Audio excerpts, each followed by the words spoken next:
Qui êtes-vous?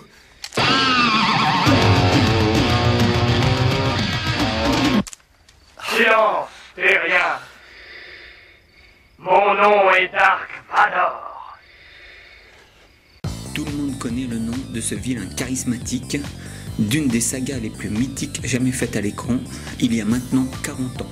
Bienvenue dans Phase S numéro 3, consacré à la saga Star Wars. Comme elle est belle. La guerre des étoiles, avec Mark Hamill. Je suis Luke Skywalker, je viens à votre secours. Il recrute des nains maintenant dans les commandos. Harrison Ford. Il manque de conversion.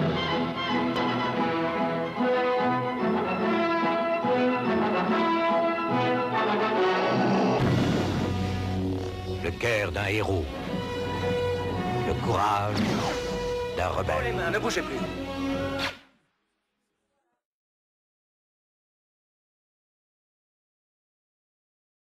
Voyons avec nos invités comment est née la première trilogie. Initialement, George Lucas, d'ailleurs, on le voit bien sur le film de 77, il avait commencé à numéroter le menu déroulant à épisode 4. Donc, initialement, George, il était parti sur le fait qu'il allait faire les 9 films. Donc, mais en partant, voilà, 4, 5, 6, 1, 2, 3, et à la fin du 3, il a décidé d'arrêter parce qu'il estimait qu'il avait plus l'âge, qu'il fallait qu'il passe la main. Mais initialement, il était parti directement sur les 9 films. Dès 77, quand le menu déroulant il part, le film est indiqué en épisode 4. Donc il avait déjà cette volonté de dire voilà, on fait le truc principal, on reviendra sur les origines des héros, et après on repartira sur 7, 8, 9. Il faut remonter un petit peu à la genèse de Star Wars et se replacer dans le contexte. C'est-à-dire qu'en fait, George Lucas, il a son diplôme, il est fraîchement diplômé de l'université de cinéma, en même temps que Steven Spielberg, hein, puisque tout le monde sait qu'ils sont à la même promotion. Il veut faire Flash Gordon et Buck Rogers, mais il n'a pas les droits pour acheter quoi que ce soit. Donc il se dit, bah, c'est pas grave, je vais faire mon histoire. Et là, il commence à écrire, il écrit des pages et des pages et des pages. Il a une idée très précise de ce qu'il veut faire sur son histoire. C'est-à-dire que l'idée du père, du fils, la relation, etc., tout ça, les noms des persos, il est déjà très précis. Visuellement, il ne sait pas trop. Donc là, il va voir Ralph McQuarrie qui va lui faire les dessins. Ils sont très connus. Hein. C'est lui qui a dessiné le casque de Vador, c'est lui qui a dessiné C-3PO, etc., etc. Et donc, il part avec ça sous le bras. Donc, il n'a pas un sou, personne ne le connaît. C'est un jeune diplômé, il part avec ça sous le bras. Et il va taper aux portes des studios. Donc, il va à la Fox qui en veut pas, et la Paramount qui en veut pas, MGM qui en veut pas, Universal qui en veut pas, personne n'en veut. Alors, il est bien embêté. Donc, il se dit, ce que je vais faire, je vais commencer par le milieu de l'histoire, parce que c'est ce qui coûtera le moins cher. Donc il revoit son budget, il retourne les voir. C'est pour ça que ça commence au niveau 4. Hein. C'est parce que c'était simplement le film qui d'après lui coûterait le moins cher. C'était purement financier. Il retourne les voir et personne n'en veut, personne n'en veut, personne n'en veut. Et à force de casser les pieds, il y a un mec qui s'appelle Gary Kurtz au sein de la Fox qui dit bon écoute, ok, pourquoi pas, bon voilà. Donc il lui donne 14 millions de dollars. Ce qui est ridiculement bas, même en 77 c'est ridiculement insignifiant. Donc il paraît que c'est 14 millions de dollars. Là il a plein de galères, c'est-à-dire qu'il va en Tunisie, il y a une tempête de sable, tous ses décors sont par terre, il faut tout recommencer. Quand il rentre à San Francisco pour vérifier qu'ils aient fini tous les plans avec ILM, ils ont passé leur temps à fumer des joints sur des canapés, ils n'ont pas fait un seul plan, c'est une catastrophe. Donc il accumule un retard considérable, il bosse 14 heures par jour, il faut faire des reshoots, des rumeurs, enfin bon c'est une horreur. Et donc les 14 millions il n'y en a plus. Il a tout bouffé et il a pas terminé. Donc il retourne voir le monsieur de la Fox. Il lui dit voilà, il me faut de l'argent. Il fait non mais tu rigoles, je vais pas te donner un centime de plus. Et c'est là où il fait le deal du siècle, le fameux deal merchandising du siècle.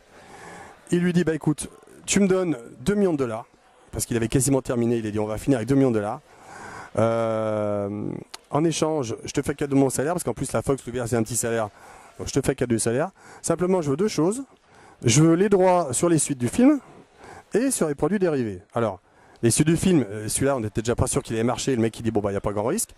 Et les produits dérivés, à l'époque, c'est les pins, les t-shirts, les casquettes, les posters. Ça s'arrête là. Donc, le film sort. Il arrive quand bien même à le boucler. Alors, il est très mal fait. Il n'est pas du tout satisfait. C'est ce que je disais tout à l'heure de ce qui se passe. Mais le film sort quand même. Donc, 14 plus 2, ça fait 16 millions de dollars. Première année d'exploitation, le film rapporte 400 millions de dollars. Ce qu'il faut comprendre, c'est que l'enjeu était tellement limite. C'est que quand le film est sorti, il est sorti dans 34 salles. 34 salles. Et les mecs de la Fox, les boss de celui qui avait accepté, quand ils ont vu ça, ils ont dit mais c'est quoi cette connerie? On a payé 14 millions pour ça. C'est quoi cette daube? Donc 34 salles, et c'est là où les fans de la première heure, pas moi évidemment, mais les fans américains de la première heure ont commencé à œuvrer, puisque c'est le bouche à oreille qui a fait que, en sortant au départ sur 34 salles, il a ensuite une sortie nationale, puis mondiale, et qu'il a rapporté autant d'argent. Parce qu'il faut savoir que le film de 77, quand il a commencé, ça a été fait de briques et de broc.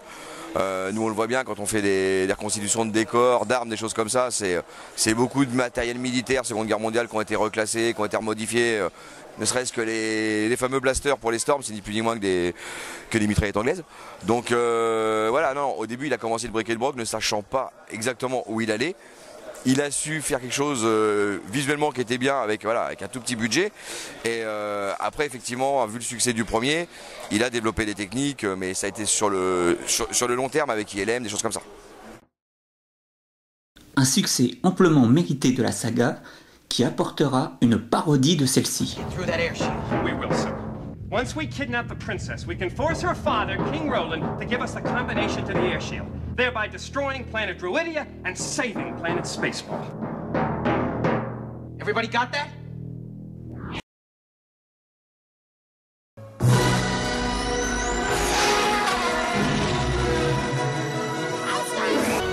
Si je vous disais que la République est à présent sous le contrôle du Seigneur Noir des Sith.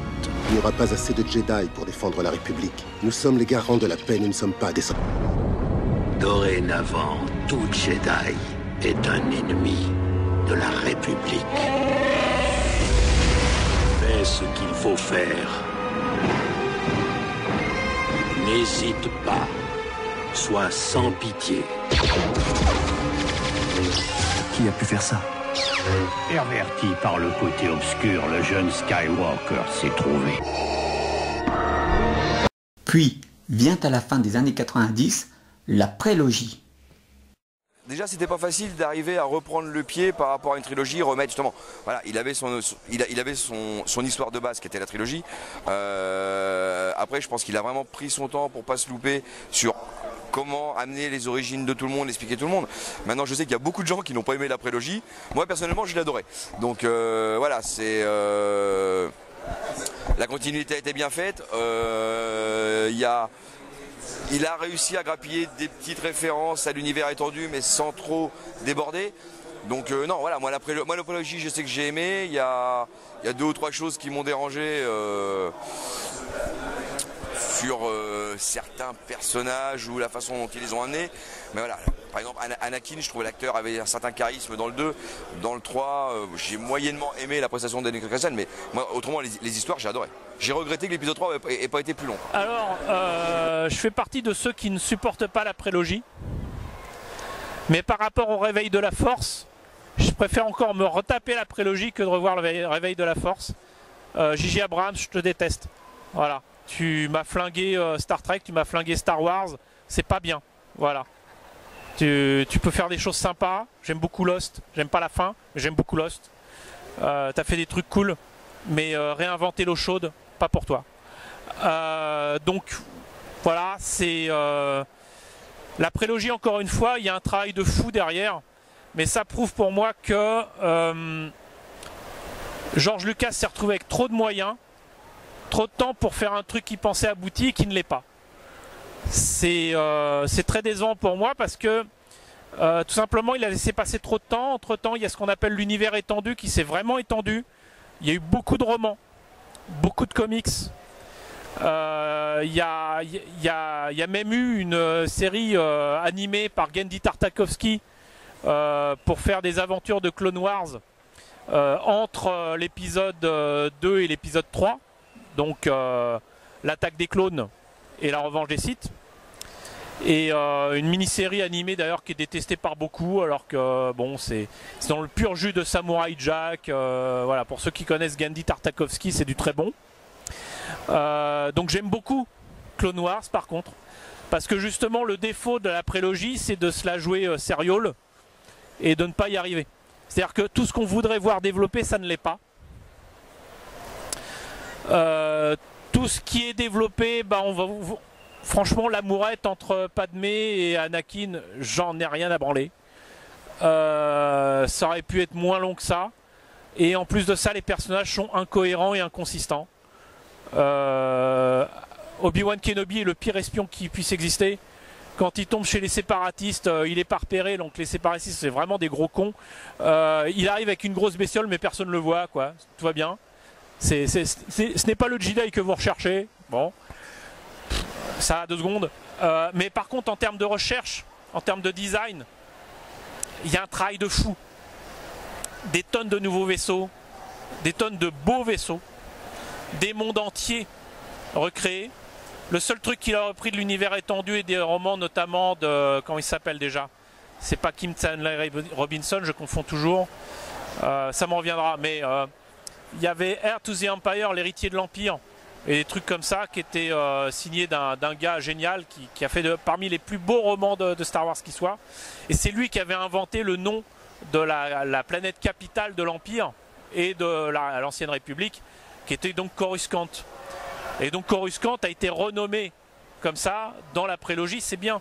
Donc il avait pris au moins en compte l'univers étendu qu'il avait approuvé.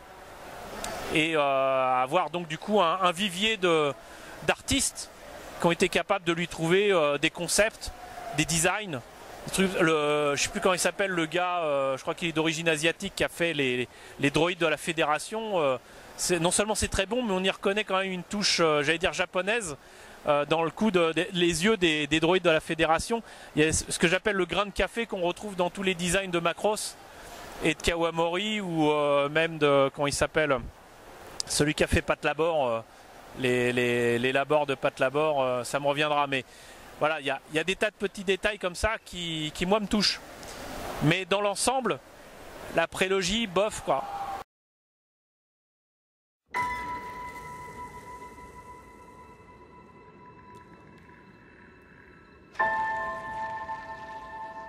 Qui es-tu?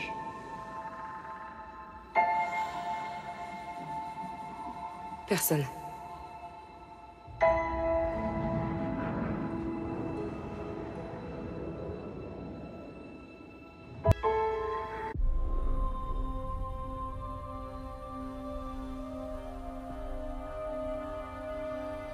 Jean, quoi que je fasse,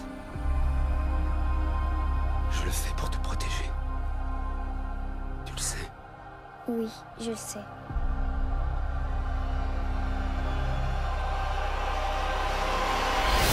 Puis vient ensuite l'épisode 7 et Rogue One.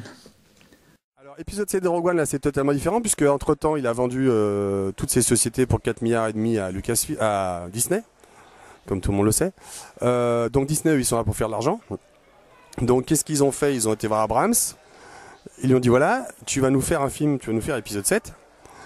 Donc ils ont payé grassement les acteurs de la première heure pour qu'ils reviennent, notamment Harrison Ford. Et ils ont surtout dit à Abrams, tu fais pas du 1, 2, 3, tu fais pas du 1, 2, 3, tu fais pas du 1, 2, 3. Donc qu'est-ce qu'il a fait? Il a pris le 4, le 5, le 6, il a pris le meilleur du 4, le meilleur du 5, le meilleur du 6. Et on se retrouve avec un épisode, l'épisode 7, où on a la planète des sables, où on a la planète des glaces, où on a un message qui est caché dans un droïde, où on a un père et un fils qui vont se fighter sur une passerelle, où on a l'attaque de l'étoile noire, c'est la 4e. Voilà, donc c'est... alors les meilleurs vont dire qu'il a pris... enfin, les plus optimistes vont dire qu'il a pris le meilleur des 3 autres films, et tous les autres vont dire que c'est un plagiat de... Voilà. Mais personnellement, j'aime pas trop Abrams, donc voilà. Pour ce qui est de Rogue One, c'est un peu différent. À savoir que là, le réalisateur est un peu moins connu, mais je dirais être un très grand fan. Et donc, qu'est-ce qu'il a fait? Il a vraiment essayé de recoller au maximum au 4, 5, 6. Alors, la différence, c'est évidemment les 2 dernières minutes de Rogue One, qui à la base n'étaient pas là d'ailleurs. C'est-à-dire quand ils ont d'abord tourné le film, il n'y avait pas ces 2 dernières minutes. Les 2 fameuses dernières minutes où on voit Vader qui empêche les plans de se barrer et puis les plans qui finissent par partir et qui collent avec la princesse Leia et le début de l'épisode 4. C'est-à-dire sur internet, il y a des petits malins qui sont amusés à faire des mini-films où on a les 2 dernières minutes de Rogue One et les 2 premières minutes d'épisode 4 et ça colle parfaitement. Ce plan-là à la base n'était pas là. Disney l'a fait rajouter à la fin, ils ont fait un reshoot. À tel point que l'acteur qui incarne Vader n'est pas le même dans le film et dans le reshoot. C'est-à-dire que l'acteur qui incarne Vader tout le long de Rogue One, c'est pas le même qui est dans les 2 dernières minutes puisqu'il ne pouvait pas être là, il n'était pas disponible, donc ils ont fait appel à un autre acteur pour les derniers reshoots. Donc celui-là, je dirais, c'est celui qui passe le mieux vis-à-vis des fans parce que c'est celui qui colle le plus à 4, 5, 6. Rogue One est très bien, mais j'ai peur de le revoir parce que j'ai vu au cinéma ce que j'espérais voir depuis longtemps autour de Star Wars. Et en plus, ça fait parfaitement la liaison avec la guerre des étoiles. Ça rajoute même de la logique. Donc quelque chose qui m'a toujours outré, c'était du style « Oh, on va faire confiance à la force, on a les plans, on trouve le point faible de l'étoile noire en 5 minutes et puis c'est... » Non, là, avec Rogue One, on sait que l'étoile noire a été piégée, c'est sabotée. Donc il y a une raison pour ça. Et il y a juste à déclencher le truc qu'il faut, secret qui a été livré aux rebelles. Donc du coup là, ça fait sens. Et de savoir que derrière, il n'y a pas que Luke et la force qui soient responsables de ça, mais toute une famille qui se sacrifie pour ça. Ça c'est fort, ça c'est poignant. Et en plus de ça, le film regorge de détails qui prouvent que la personne qui l'a fait connaît Star Wars. Et ça c'est cool. A galaxy far, far away, a brother and sister search for their missing parent.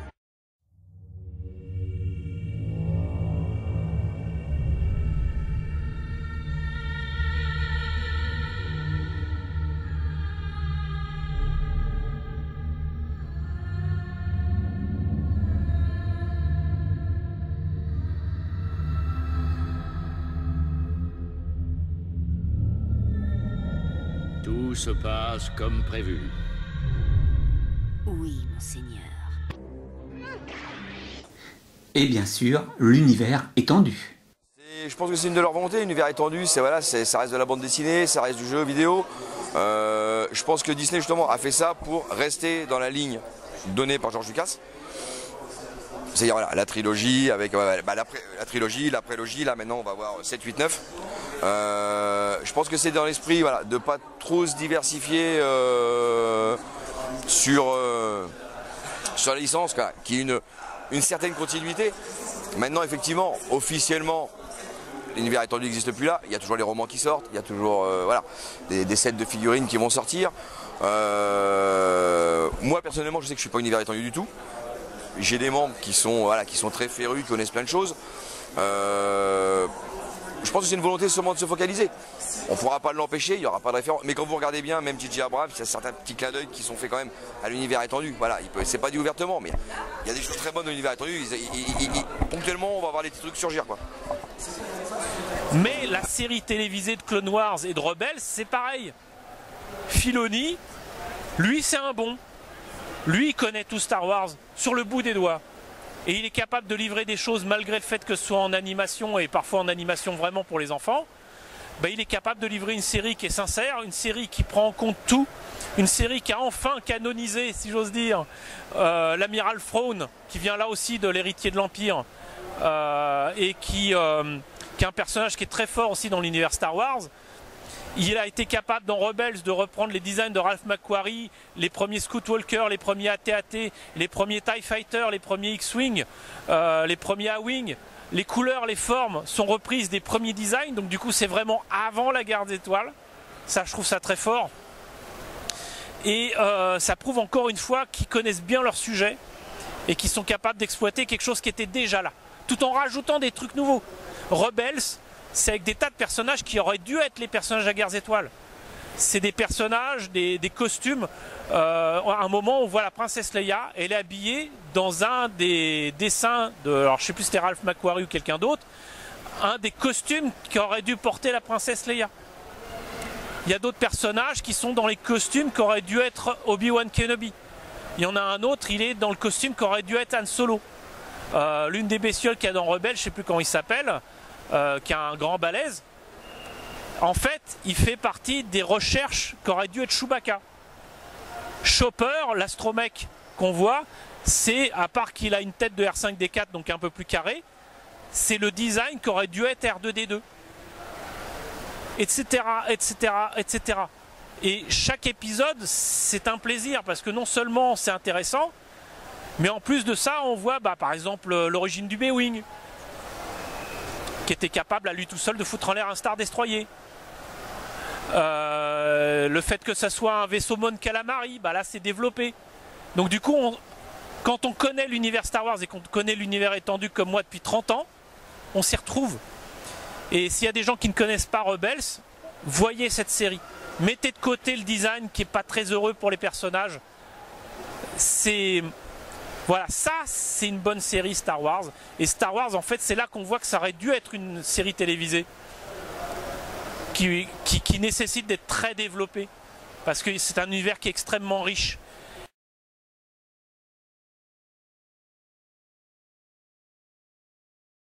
Mais là, ça va prendre 15 jours. Là. Non, il y a tout. Ça va tout. Ça va des collections de cartes, des collections de tous les produits que... l'épisode 7, il y avait tout. Quoi. Vous aviez des paquets de pâtes, des paquets de gâteaux avec... voilà, c'est l'usine. D'ailleurs, c'est ce qu'a fait la richesse de George Lucas. Vous allez avoir des pièces qui vont être une exclusivité Toys R Us France. Vous avez des trucs comme à l'inverse, Toys R Us Allemagne. Voilà, donc c'est un jeu pour quelqu'un qui veut tout collectionner. Je pense qu'il faut qu'il quitte sa profession, déjà qu'il a un gros budget et qu'il passe ses journées sur les différents forums, les différentes... voilà. Mais non, honnêtement, il n'y a pas moyen de... Ça touche tout. Ça va aller du truc publicitaire à de la petite carte en papier, à des grandes figurines, à des grandes bestioles comme vous avez derrière vous. Voilà. Mais donc il y a de tout dessus.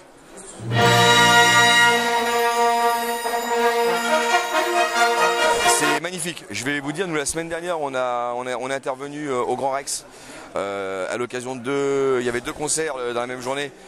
Donc sur lesquels ils ont repris toutes les musiques de John Williams.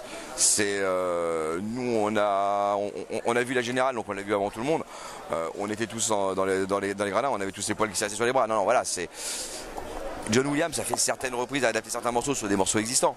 Mais vu comment c'est tourné avec le fait justement sur des films comme ça, même encore maintenant, de faire appel à des orchestres philharmoniques, c'est Star Wars sans la musique de John Williams, ce serait pas Star Wars. La musique ? Ah oui, je pense qu'il y a certaines scènes qui n'auraient pas l'importance visuelle qu'ils auraient si la musique n'avait pas été calée au même moment.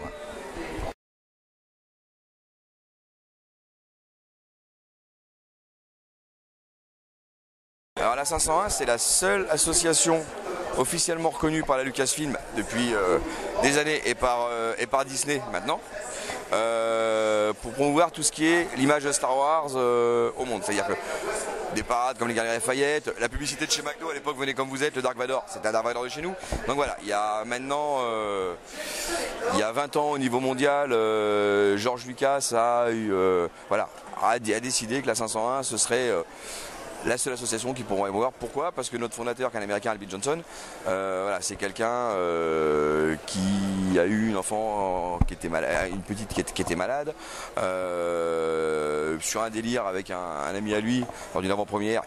Ils sont montés les armures de Stormtrooper, ils ont fait un peu le buzz, phénomène américain, ça a été très vite, il y a plein de gens qui les ont rejoints, ils ont été demandés et George Lucas a fait confiance à la 501, voilà, parce que il a vu qu'il avait moyen, il avait des fans qui pouvaient participer, qui pouvaient l'aider à promouvoir sa licence et avec des costumes de qualité, avec une prestation de qualité, parce qu'il faut savoir que le fondateur était un ancien militaire américain.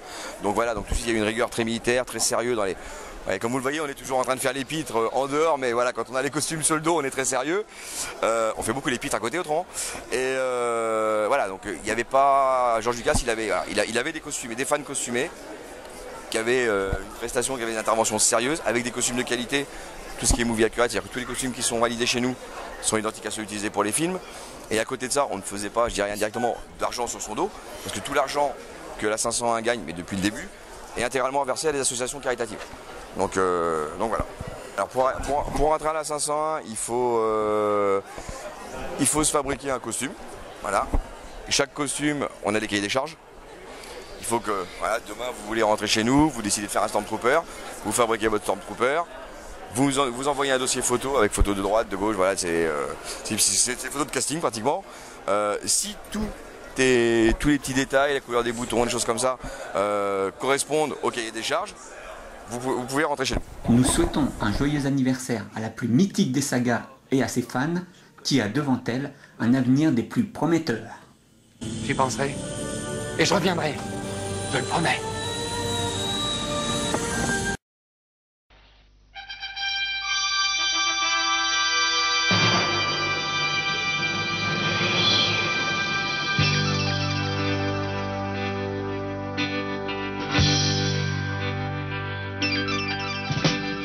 Là-bas, dans les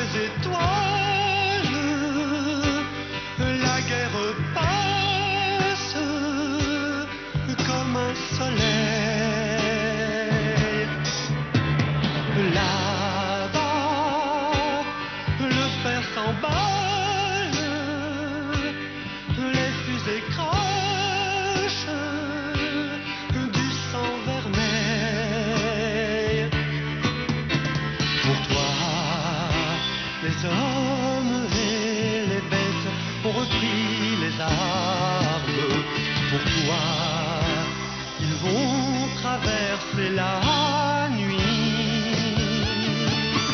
Pour toi, du fond des déserts et des mers